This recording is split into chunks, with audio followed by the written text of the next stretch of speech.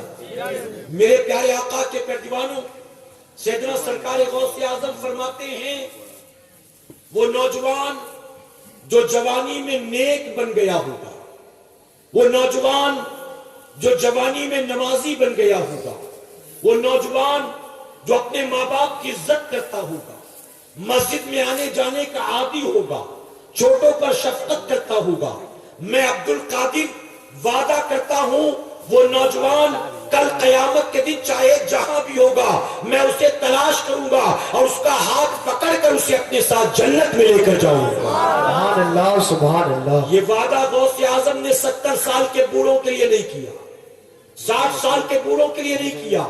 اے جوانوں، تمہارے پاس موقع ہے، یہ آفر تمہیں غوث اعظم دے رہے ہیں، اگر تم اس آفر کا فائدہ اٹھانا چاہتے ہو تو جوانی میں نیک بن جاؤ، جوانی میں نمازی بن جاؤ۔ اگر تم نے غوث اعظم کے فرمان پر عمل کیا تو یقین جانو کل قیامت کے دن تمہیں کسی اور کے سہارے کی ضرورت نہیں ہوگی، غوث اعظم خود تمہیں تلاش کریں گے اور تمہارا ہاتھ پکڑ کے تمہیں جنت میں لے کر جائیں۔ سبحان اللہ، سبحان اللہ۔ میرے پیارے آقا علیہ الصلوۃ والتسلیم کے پیروانوں، ہمارے کچھ ساتھی یہاں بیٹھے ہیں دعوت اسلامی کے، یہ اپنے اعتبار سے بیچارے محنت کر رہے ہیں، بھاگ دوڑ کر رہے ہیں، کوششیں کر رہے ہیں، 3 روزہ قافلے بھی نکلتے ہیں، اسی کے ساتھ ساتھ تربیتی قافلے بھی ہوتے ہیں، درس بھی، اجتماعات بھی، یہ ساری چیزیں، یہ ساری ایکٹیویٹیز یہ کرتے رہتے ہیں۔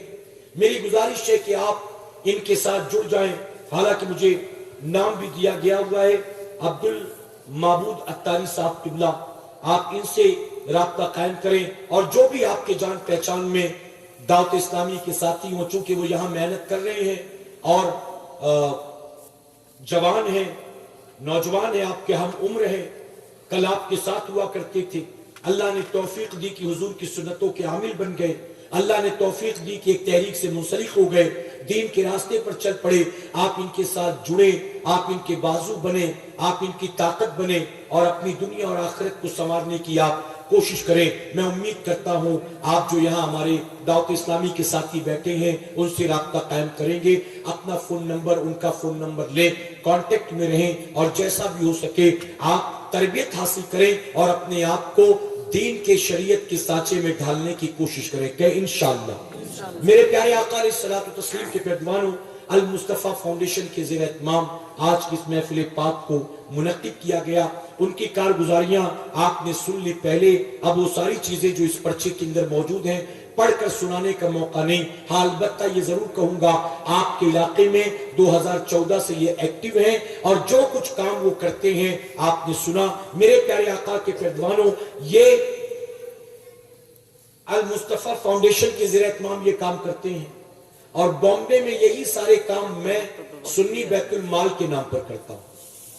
یعنی غریبوں کا، ضرورت مندوں کا علاج کرانا، غریبوں کے گھر راشن پہنچانا، غریب بچیوں کی شادی کروانا، اسی طرح یتیم بچے جو ہیں ان کے اسکول کی فیس بھرنا، وہ مسلمانوں کے بچے جو انجینئرنگ کر رہے ہیں، MBA کر رہے ہیں لیکن وہ کمزور ہیں مالی طور پر، ان کی مالی مدد کرنا. الحمدللہ یہ سوشل ایکٹیویٹیز ہیں جو المصطفیٰ فاؤنڈیشن آپ کے اس گاؤں میں کر رہی ہے. میری گزارش ہے میرے پیارے آقا کے پیروانوں، آپ اس المصطفیٰ فاؤنڈیشن کی بھی زور و دست بنے، آپ ان کے بازو بنے اور جو بھی ہو سکے آپ ان کی مدد کی کوشش کریں.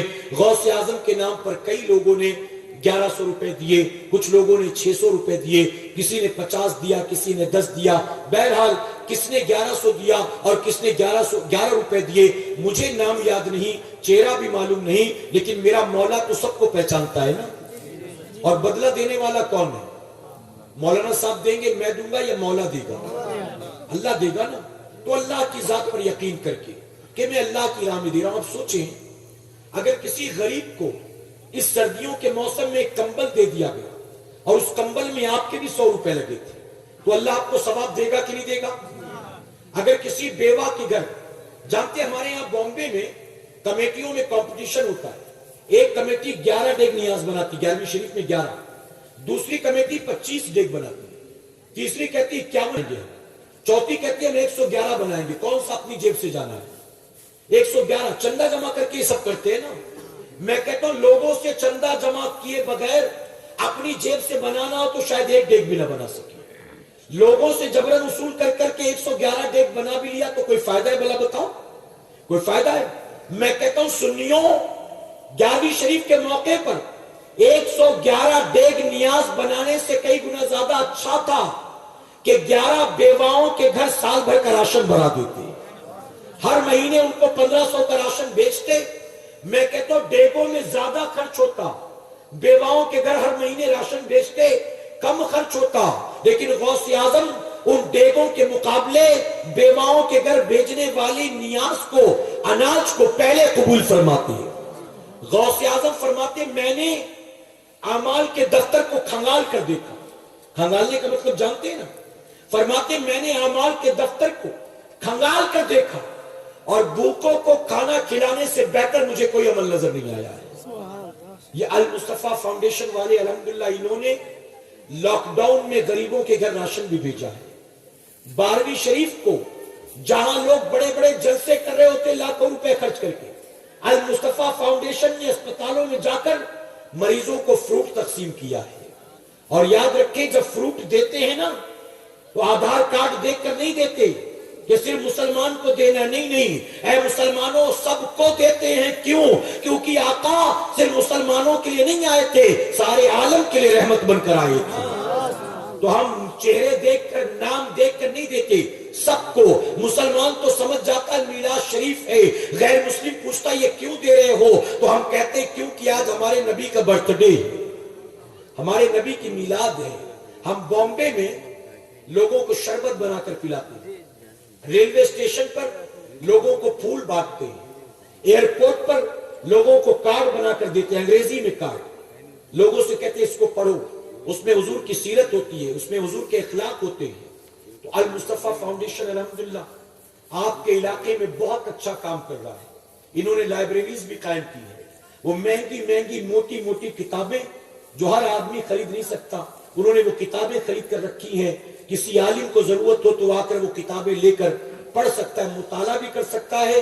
مناظرے کے لیے ضرورت تو بھی لے سکتا ہے، حوالے کے لیے ضرورت تو بھی لے سکتا ہے. میرے پیارے آقا علیہ الصلوۃ والتسلیم کے پیروانوں تو بہت سارے کام یہ کر رہے ہیں. ترتیب وار ان کے سارے کام اس کے اندر موجود ہیں، جو کر چکے ہیں اور جو کرنے کا ارادہ رکھتے ہیں. میری گزارش ہے آپ ضرور بھی ضرور ان کی ہر طرح سے مدد کرنے کی کوشش کریں.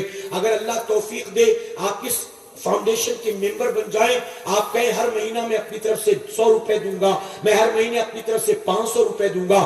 ہر آدمی ممبرشپ لے. میں کہتا ہوں غوث اعظم کے نام پر آج اپنے اپنے نام لکھا دو اور یہ 11ویں تاریخ ہے, طے کر لو میں ممبر بنوں گا المصطفیٰ فاؤنڈیشن کا, اور ہر مہینے میں غوث اعظم کے نام پر 111 روپے دوں گا. کی ڈیمانڈ نہیں کرنا میرے بھائی. آپ میں بہت سے ایسے ہوں گے جو ہر مہینہ 1100 دے سکتے, لیکن میں تقاضا نہیں کرتا.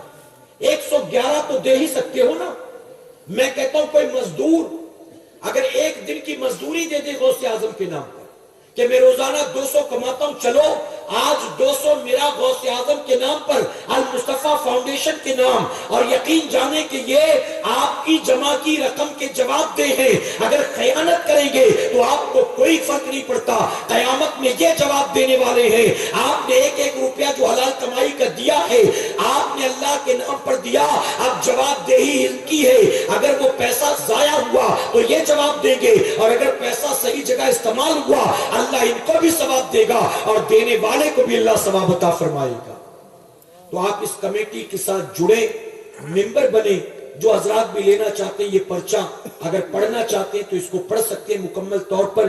اسی طرح اسی فاؤنڈیشن کے زیر اہتمام پہلی کتاب جو خواتین کی خاطر جو ہے یہاں کی لوکل لینگویج میں شائع کی گئی ہے, نماز کا طریقہ, اس میں نماز کی شرائط موجود ہے, پاکی ناپاکی کا مکمل بیان موجود ہے.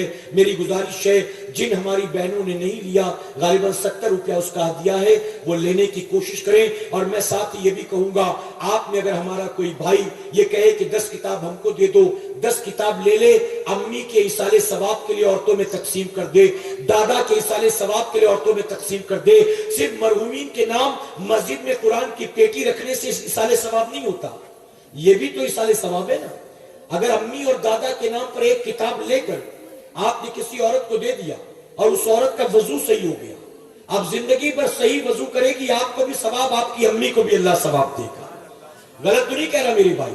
میں کہتا ہوں کل جمعہ کا دن ہے, آپ میں سے کچھ لوگ اگر خرید سکتے ہیں 5, 10, 15, 3, 2 لے لو اور جمعہ کی نماز کے بعد مسجد کے باہر تقسیم کر دو اپنے مرحومین کے ایصال ثواب کے لیے. لیں گے انشاءاللہ. اللہ اپنے محبوب پاک کے صدقے ہمیں آپ کو سب کو کہنے سننے سے زیادہ عمل کی توفیق عطا فرمائے.